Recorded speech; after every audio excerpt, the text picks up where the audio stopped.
কালাই বন্ধু গেলে কালাই অন্যরা ভ্যান ঠিক করে দিবেন। তুমি বসবা, এখানে বসো।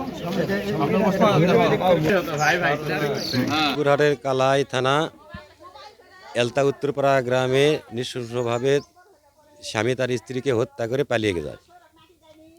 এই জন্য আমরা শোকাহত খুব, এবং আমরা আইনের সহযোগিতা চাই, তার জন্য বিচার ফাঁসি চাই।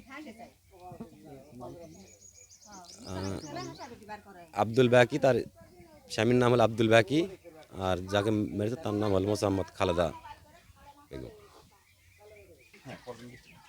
আমার বোনের বেটি হয়, আমার বোনের বেটিকে অত্যাচার করে, সব সময় দাও বেটি বার করে, হাসা বার করে, জব করবা চাই, তার ফাঁসির হুকুম চাই। ফাঁসি এই ঝগড়া করে, টাকা দেও, পয়সা দেও, টাকা যদি কাল না দেয় তো হাসা বেটি বার করে, জব কর্ম তো খুন কর্ম, এলার ফাঁসি চাই। সোনা দানা লেওছে কানের থেকে খুলে, সেটা দেওছে না, তো তার জন্য মারধর করছে, করে আসে সেই সোনা আবার ফেরত দিছে, দিয়ে মারধর করেছে, ফাঁসি দিয়ে পালে গেছে, তাকে ধরা যায়নি, তাকে মেরে ফেলে দিছে, একে ফাঁসি দেখে তাকে মেরে ফেলে দিছে, তার ফাঁসি যায়, তাকে ধরে তাকে ফাঁসি দেও, এরা চায়।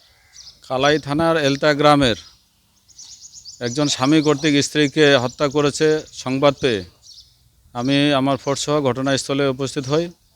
মৃতদেহ উদ্ধার করি, মৃতদেহের আমরা শিরোতাল প্রস্তুত করি। মৃতদেহের গলায় একটি ওড়না পেঁচানো অবস্থায় দেখতে পাই। এটি একটি হত্যার ঘটনা বলে প্রতীয়মান হয়। আর এটা এজাহার সাপেক্ষে মামলার প্রক্রিয়াধীন চলছে এবং আসামিকে গ্রেপ্তারের চেষ্টা চলছে। প্রাথমিকভাবে জানা যায় যে স্বামী এবং স্ত্রী উভয়কে সন্দেহ করে।